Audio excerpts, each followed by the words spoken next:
네, 광고 시간에 아마 저희 마이크가 켜져 있었던 것 같습니다. 역시 이럴 때 인성이 나오는 거잖아요, 그렇죠? 아, 그랬나요? 네. 뭐 오간 얘기 한번 들으셨죠? 이주호 기자가 몇 명이 나올 거야, 정프로님? 야, 몇 명 오겠냐? 아침 9시 하는데 한 4명 오겠지.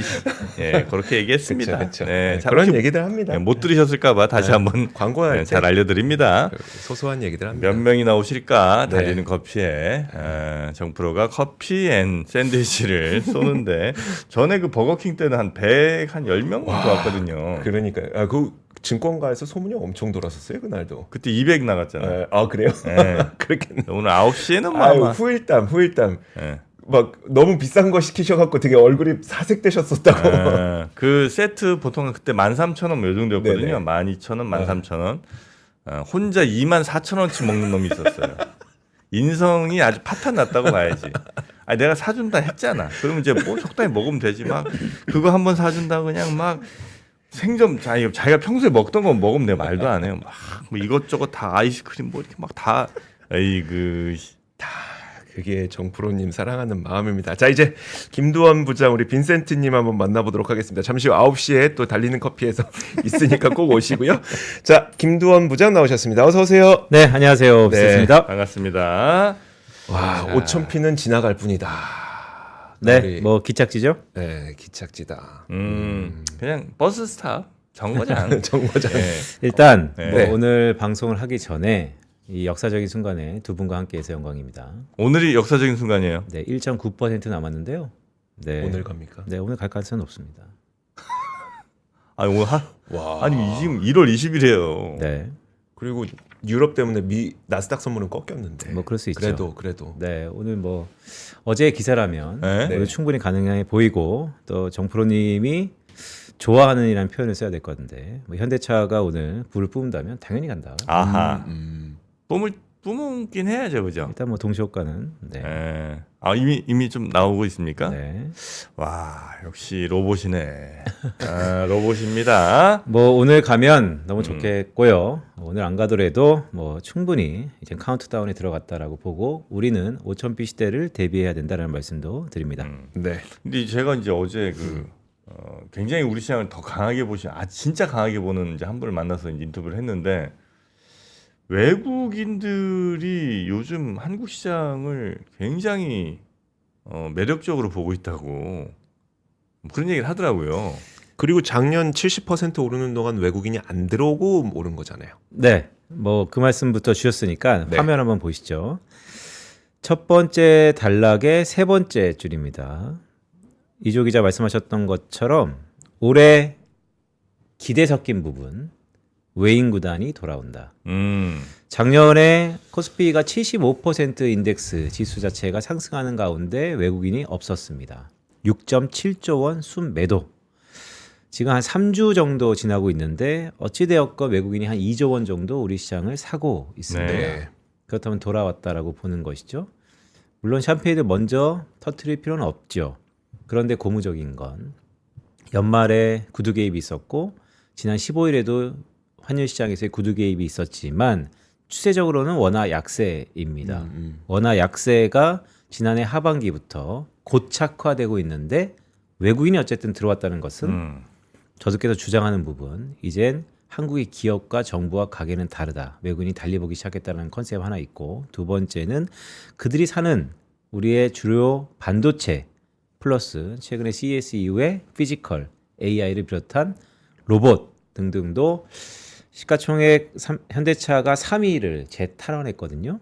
이게 2019년 6월 이후에 6년 7개월 만입니다. 그러니까 바야흐로 CES 이후에 지금 주인공은 현대차다라고 할 수 있는 것이죠.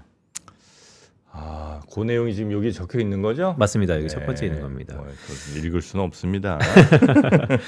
5,000피 이후에 특징이 있습니다. 네. 일단 올해 코스피가요. 일간 종가 기준으로 계속 올랐습니다. 아하. 10일 연속 상승. 한 번도 뒷걸음질 친 적이 없습니다. 네. 반도체 주도 속에서 테마가 형성되고 있는데요. 크게 테마는 첫 번째 보시는 것처럼 병목과 쇼티지, 부족입니다. 병목은 공급 제약 측면에서 해석이 가능하고요. 네. 쇼티지는 초과 수요죠. 그런 것들이 메모리, 전력, 원자재, 조선, 방산으로 나타나고 있습니다. 음흠. 이 중에 주도주가 있습니다. 올해 이 중에 주도주가 있습니다. 다 아니에요? 네. 그렇다면 작년하고 달리 작년에는 아. 전자 닉스의 기여도가 워낙 컸다. 네. 올해도 저는 여주사 여전히 밀고 있지만 그래도 전반적으로 상향 평준화될 가능성이 높아지는 가운데 우리는 5,000P를 맞닿는 바로 직전에 있다라는 말씀도 드립니다. 5천이 매우 중요한 숫자예요? 아니면 진짜 뭐 지나치는 숫자이고 뭐 훨씬 더 가는 데 있어 그냥 심리적인 어떤 뭐 그냥 점 찍는 정도 수준입니까? 저 개인적으로 봤을 때는 이제 기착지 중간적인 단계라고 예. 보는 것이고요. 다만 이 2000 후반에서 3000, 4000, 5000으로 오는 이 큰 흐름 속에서 기존에 우리가 한 1년 전만 돌이켜 볼까요? 만약에 코스피가 5000P 가면 어떨까라고 하면 다 오르겠지. 외국인이 엄청 사겠지. 하지만 실제 5000P를 목전에 두고 있는데 거기에 가정은 둘 다 틀렸죠. 다 안 올랐고요. 외국인이 다 사지 않았습니다. 네. 이것이 절름발이 5000P 아니면 5000P의 민낯으로 해석하시는 분도 있지만 저는 작년에 올해 2026년도 연간 전망을 내면서 초주식 시대다. 네. 즉 작년에 어떻게 보면 민낯이라고 할 수 있는 핸디캡이라고 할 수 있는 솔링과 외국인이 없다라는 것이 올해 오히려 기회일 수 있다라고 저는 봅니다. 어떤 것이 들어온다면 그래서 그런 부분들이 10일 연속 우리 지수에 화답을 하고 있고요. 네. 저는 정프로님 말씀 주셨던 것처럼 5는 그냥 숫자일 뿐. 오늘은 그냥 숫자일 뿐. 네. 그 지금까지 끌고 온 친구들하고 5천 이후로 갈 친구들이 많이 좀 달라지나 아니면 그 친구들입니까? 그 친구들입니다. 왔던 친구들이 계속 가는군요. 맞습니다. 네. 더 그 안에서도 더 응축적으로 네. 더 쏠림이 있을 거라고 봅니다. 더 큰 애들이 더 가나요? 맞습니다. 시총 큰 애들이 많이 가나요? 더 많이 오른 애들이 더 가나요? 6개월 전에 저한테 질문 주셨으면 제가 이런 말씀 드렸어요. 네. 저는 주도주를 좋아합니다. 네. 주도주의 모멘텀을 믿습니다. 네. 전자도 훌륭하지만 네. SK하이닉스가 저는 좀 더 손이 갔고 눈길이 갑니다. 예. 라고 해서 여주사 주도주를 사라. 맞습니다. 라는 말씀을 6개월 동안 드렸죠. 예. 근데 정프로님이 지금 6개월 지난 다음에 똑같이 말씀 주시면 예. 그런 주도주가 사이즈가 많이 커졌습니다. 예. 주도주가 대형주가 됐어요? 거진됐습니다. 주도주가 대장주가 됐구나. 아직 완전히 전자를 닉스가 바꿨다라고 할 수는 없겠지만 네. 이미 많이 그 격차가 좁혀지고 있고요. 예. 그래서 저는 뭐 기본적으로 여전히 뭐 전자 닉스 다 사야 되겠지만 그래도 닉스 29일 날 시저 발표를 앞두고 있는데 서프라이즈 요소도 남아 있다라고 보고 있습니다. 근데 뭐 뭘 사도 두 개 중에 뭘 사도 뭐 그게 나쁘진 않은 거죠. 그러니까 뭐가 너무- 조금 더 가냐 이제 요 정도겠죠. 그렇죠. 그러니까 너무 좋은 말씀인데 네. 일단 뭔가는 들고 있어야 됩니다. 둘 중에 하나는. 네, 네. 네, 5000B 시대에 나는 왜 뽀뽀가 있지? 두 개 중에 하나는 없어서입니다. 그럼 로봇은요? 저는 요즘에 로봇 주변에서 물어보는 분들이 꽤 있어요. 네. 물론 로봇 저도 곧 갈 세상인 것 같긴 한데 그 세상에 대한 기대보다는 주가 상승이 좀 빠른 것 아닌가라는 좀 걱정도 있긴 해서 네. 어떻습니까? 전형적인 상승폭이죠. 실적이 서프라이즈가 나고 기대감이 높아지고 있는데 주가가 선반영에서 훨씬 더 많이 올랐다. 네. 즉 비싸 보인다는 것이죠. 저는 계속해서 말씀드립니다. 주가는 항상 비쌌다. 그렇죠. 네. 네. 항상 비쌌다고 항상 네. 싼 적이 없어. 그래요. 그런 살 때는 늘 비싸. 네. 이제 나중에 너무 시간이 이제 네. 지난해부터 동일한 멘트를 많이 드리고 있죠. 네, 네, 네, 그런데 그 논리가요. 펀더멘털로 이해하는 시장이 아닙니다. 우리는 거품, 버블에 놓여 있고요. 하지만 우리가 반도체 얘기할 때 이 가수요. 결 꺾일 것이다. 근데 이전과 달리 공급이 늘어야 꺾이잖아요. 안 느는 로봇 세상을 바꿀 겁니다. 근데 CES에서 현대차한테 우리가 밸류에이션을 주는 것은 상업용 로봇 공장에 들어간다. 네. 효율성, 생산성을 제거할 것이다. 결국 기업은요 생산성에 열광합니다. 모든 자본은 생산성과 효율성, 혁신에 집중합니다. 그런 의미에서 계속 그 트렌드가 이어질 거라고 봅니다. 네. 아유, 그래요. 근데 환율은 사실 이 정도면 우리나라 이 정도 뭐 수출할 때 외인도 들어올 것 같고 우리나라 저 투자자들도 우리나라에 다시 이제 투자 많이 할 것 같으면 환율이 이렇게 있으면 안 될 거 아니에요. 맞습니다. 그러니까 오늘이 중점적으로 말씀드리고 싶은 것은 네. 환율입니다. 주가는 좋아요. 오늘도 좋을 겁니다. 환율도 음. 달러원이 구두 개입 15일을 제외하고 네. 11일 연속 상승했습니다. 그런데 이제 구두 개입이라는 게 있었죠. 이 표 한번 말씀드릴게요. 지난 2011년 이후 15년간 정부의 의미 있을 구두 개입은 12번 있었습니다. 네. 이 12번 이 T 구두 개입 시기입니다. 네. 전후를 보시면 화면에 보시면 이 차트는 어떻게 보이시나요? 그냥 좀 안정됐다. 그게 핵심입니다. 첫 번째, 구두 개입의 효과는요. 이 달러 환율이 계속 오르잖아요. 네. 구두 개입 이후에도 오릅니다. 음. 효과가 없어요. 음. 구두 개입 효과는 일시적입니다. 네. 단 여기서 중요한 포인트는 구두 개입 이후에는요. 기울기가 완만해지죠. 변동성은 낮아집니다. 추세를 못 바꿉니다. 하지만 변동성은 낮춥니다. 네. 적어도 네. 구두 개입 전에는 네. 뭔가 사람들도 야 달러가 부족할 것 같아라고 하면서 막 사들여요. 근데 적어도 구두 개입 이후에는 그 정도는 아니더라. 네. 아, 그렇죠. 그리고 결국 정부의 의지를 확인할 수 있는 거죠. 아, 이 선은 지키겠구나. 그럼 이제 이것을 좀 더 현업 입장에서 거꾸로 해석해 드리면 그래서 구두 개입은 또 있을 겁니다. 아.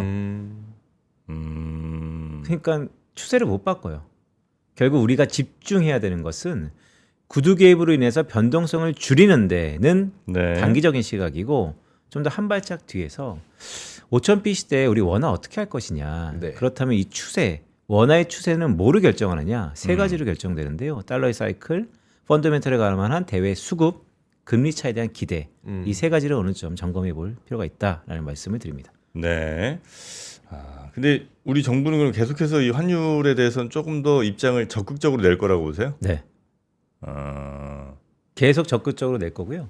왜 그러냐? 아픈 기억 때문입니다. 어떤 가게가 어떤 집안이 과거에 아픈 추억이 있어요. 아픈 경험이 있어요. 그렇다면 다시 한번 그것을 반복하고 싶지 않은 것이 인지상정이다. 라는 그래서 얘기로 가훈이 보증 서지 말라는 거죠. 등등. 네, 그래서 소규모 개방 경제에서 어쩔 수 네. 없죠. 또한 외환 시장이 흔들리면서 나타나는 부정이 훨씬 크기 때문에 그래서 구두 개입은 계속해서 있을 가능성이 높다. 하지만 우리가 그 언제 있을지 모를 구두 개입을 전략의 어느 밑바탕에 둘 게 아니고요. 오히려 추세를 봐야 된다는 말씀 다시 한번 드리고요. 네. 지금 달러 사이클을 간단하게 좀 말씀드릴게요. 달러는 강한데요. 왜 강하냐라고 하면 이 차트 때문입니다. 미국의 90년대 후반이요. IT 혁명입니다. 미국이 세상이 전 세계를 바꿀 그런 기술 혁명 시기에 네. 미국의 수많은 경제 지표 중에서 뭐가 의미 있을 만하게 바뀌었냐라고 하면 미국의 생산성이 증가했습니다. 회색선이죠? 네. 네. 미지나마 이렇게 보시면 회색선이 계속해서 증가했습니다. IT 버블 직전에도 급락했지만 결국에는 기저효과를 더 커졌습니다. 네.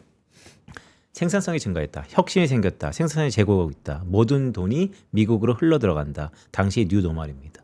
즉 트럼프 정부의 약달러 정책, 강달러 정책을 차치하고 한 발짝 크게 보면 IT 혁명 때를 복귀해보자. 기술 혁신 초입에는 달러가 강했다. 네. AI 혁명 국면에도 마찬가지다. 네. 그래서 사이클상 달러는 강한 압력에 노출되고 있습니다. 네. 생산성이 계속해서 좋아지는 과정에서. 네. 그런데 하이퍼스케일러가 생산성을 계속해서 좋아지려고 좋게 만들려고 노력을 하고 있고요.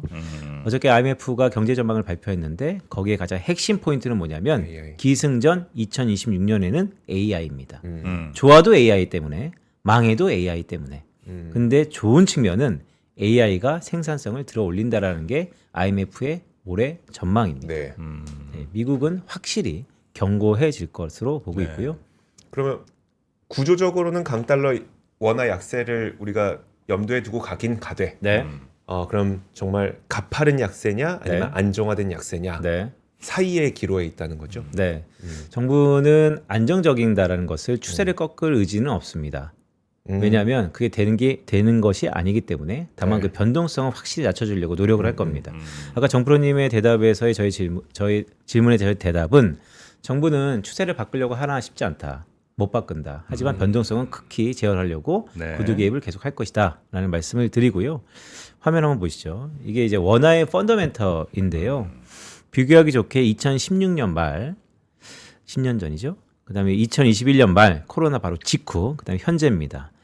흔히 수급 측면에서 무역 수지, 경상 수지, 외환 보유고 또 한국 정부의 단기 1년 안에 갚아야 될 빚, 채무, 네. 장기 한 1년 이후에 2, 3년 동안 배째라 해도 되는 채무, 빚 등등의 펀더멘털을 이렇게 쭉 보여드리면요. 그냥 한 바퀴 뒤에서 보면 크게 달라진 거 없습니다. 펀더멘털사 10년 전하고. 무역 수지 GDP 대비 5.9%에서 4.4%. 뭐 줄었다고 할 수 있겠지만 이게 0이 된 게 아니죠. 네. 경상 수지 5.9에서 6.4 오히려 늘었네요. 외환 보유고 비슷합니다. GDP 대비 우리 체력 대비 비슷하다고요. 네. 펀더멘털상 바뀐 게 없다. 급작스럽게 거시경제 데이터를 보고 외환이 2,000원 갑니다. 달러원이 2,000원 갑니다라고 얘기하기 힘든 국면이다. 단 그때랑 없는 게 있죠. 이제는 ATM기처럼 미국에 투자를 해야 되는 10년간의 그렇죠. 2,000억 달러 이게 이제 있는 것이죠. 음. 하지만 이것도 이제 반영되고 있다. 그래서 오른쪽 맨 오른쪽 보시면 이런 기초 체력 하에서 당시 달러 환율이 1,207원, 네. 지금 1,480원을 향해 가고 있다. 예. 그러니까 이 280원, 약 300원은 어디서 나왔느냐라고 하는 것이 그동안의 변화인 것이죠.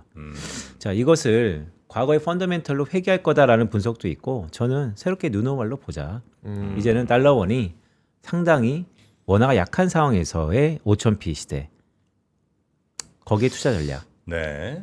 아, 뭔가 근데 그냥 직감으로는 네. 올해 내년 놓치면 이 부의 증식 내지는 하여튼 자산을 늘리는데 매우 어려울 것 같다. 아, 그런 생각이 좀 듭니다. 양극화의 폐해고 인간의 크기와 기업의 크기와 국가의 크기는 꿈의 크기에 의해서 좌우된다라는 의미에서 네. 말씀하셨던 것처럼 이 골든 타임이라고 저는 네. 보는데요. 그죠. 우리 저도 잘 살 수 있는 네. 이 골든 타임이 지나고 나면 사실 상당한 포모가 올 가능성이 높습니다. 그렇죠. 그럴 것 같아 느낌이 그냥. 네. 그 일본 엔화하고 우리 원화는 어쨌든 굉장히 또 상관관계는 있잖아요. 맞습니다. 예. 우리 주변국 일본하고 중국을 잘 보셔야 되는데요. 화면에 보시는 것처럼 오늘 이 말씀 하나 좀 드려볼게요. 우리가 환율 그러면 달러원이 1,400원이다, 달러엔이 뭐 160엔이다 등등은 이제 명목 환율입니다. 받아들여진 네. 대로 우리가 기표할 수 있는 보이는 환율. 하지만 트럼프 시대에는요, 이 명목 환율보다 실효 환율 개념이 좀 더 중요합니다. 실효 환율은 실제 무역 관계를 전부 감안한 종합 가격이라고 보시면 좋습니다. 보통 65개국의 네. 평균적인 가중치를 둔 실질 환율의 가격인데요. 한국 원화의 실효 환율도 물가를 감안한 실질 실효 환율이 있고 물가를 제외한 명목 실효 환율이 있습니다. 네.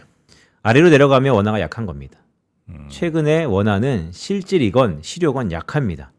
근데 이 약함이 어느 정도냐면 화면에 보시는 것처럼 G20 전 세계 경제를 이끌고 있는 20개 국가 중에서 지난해 9월부터 코스피가 급등했기 때문에 일본 다음으로 전 세계에서 가장 약한 통화가 원화입니다. 실효 환율 기준으로. 맞아요. 실효 환율이 트럼프 시대에 왜 중요하냐? 트럼프가 관세 계속 매기죠. 그러면 어떤 국가는 환율을 약세시켜서 그것을 버퍼로 작용하는 국가가 있고 전략적으로 네. 어떤 것은 그것을 고스란히 자기가 감내하는 국가가 있고 어떤 국가는 우회 수출을 통해서 다방면으로 그걸 피하는 국가가 있습니다. 셈법이 복잡해요. 그래서 우리 흔히 달러 원, 달러 기준으로, 달러 엔, 달러 기준으로 1대1로 통화를 보다 보면 시야가 좁아집니다. 오히려 이 관세라는 이벤트를 네.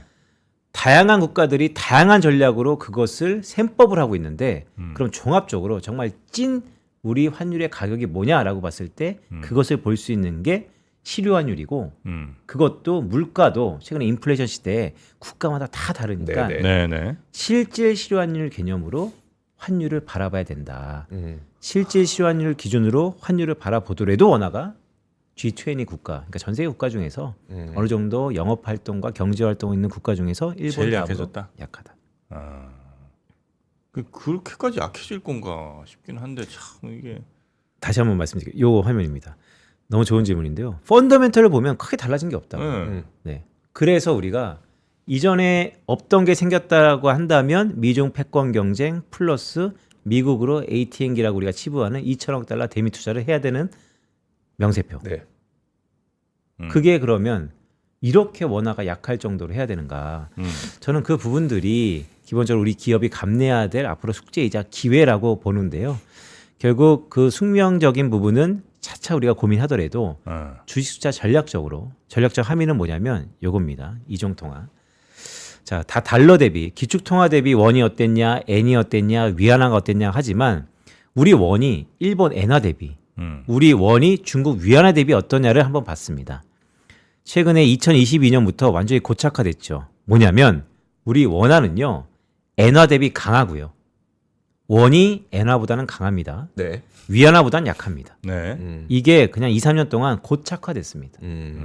앞으로도 펼쳐지는 통화 정책이라 펀더멘털이나 쭉 봐더라도 갑자기 이게 다시 변할 것 같지는 않습니다. 네. 즉 올해 6개월 적어도 1년 동안은 원은 엔화보다는 강하고 위안보다는 약하겠다. 그래서 과거 그런 시기를 제가 다 한번 찝어왔습니다. 네. 그 시기에 보시면 우리 주가 지수가 0.8% 정도 코스피가 상승합니다. 그리고 그 시기가 1, 2, 3, 4기로 나눌 수 있는데요. 이거 왜 나눴냐면 1기와 2기는 당시 코스피가 상승, 네. 3기는 코스피 하락, 4기는 코스피 상승입니다. 음. 즉 전기간을 4개로 쪼개봤고 그 기간에 우리 지수가 전반적으로 좋을 때와 안 좋을 때를 구분해 봤습니다. 네. 그래서 그때 좋았던 업종을 갖고 왔습니다. 아, 요겁니다. 지금과 일치하는 시기. 맞습니다. 예, 얼른 불러주세요. 이제 보시면 1, 2, 3, 4기가 있는데요. 네. 먼저 코스피 보시죠.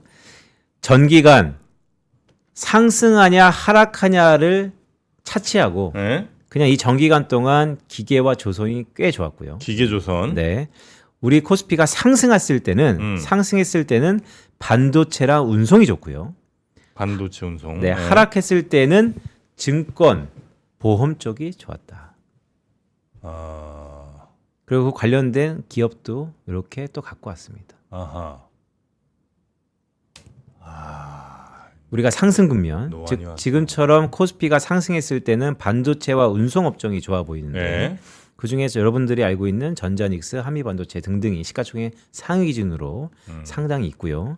그다음에 운송 같은 경우는 뭐 이런 기업들이 있다라는 말씀드리고 만약에 코스피가 하락할 때 어땠냐라고 보면 하락할 때는 증권보험이 좋았다. 네.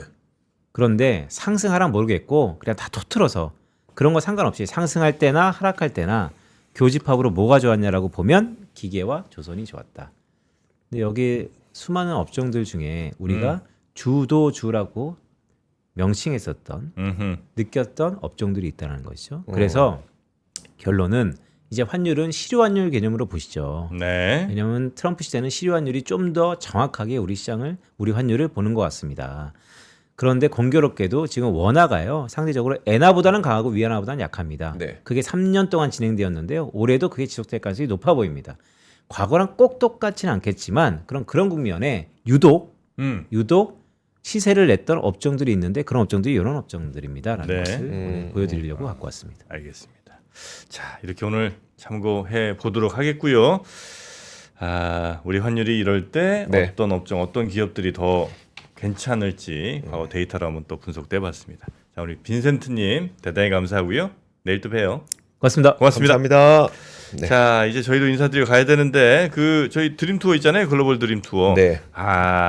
중국 상해로 떠나는 한 팀이 딱 남았다고 합니다. 한 팀 남았습니까? 예, 그거 혹시 생각 있으신 분들 거기 상해 대표 기업 현직자와 또 만나기도 하고 네. 뭐 재학생들 중국 명문대 있는 친구들도 만나는 그런 거라 아마 가족들이 같이 가시면 좋을 것 같고 상해 구성은 또 언제 올지 모르니까 그렇죠. 예, 이번 기회는 놓치지 않으시길 바라겠습니다. 마지막 한 자리입니다. 네. 원래 마감 임박했을 때가 제일 갖고 싶죠. 자, 그러면은 오늘 저희는 여기서 마무리 짓겠습니다. 저희는 또 내일 같은 시간에 돌아오도록 하죠. 오늘도 함께해 주신 여러분 고맙습니다.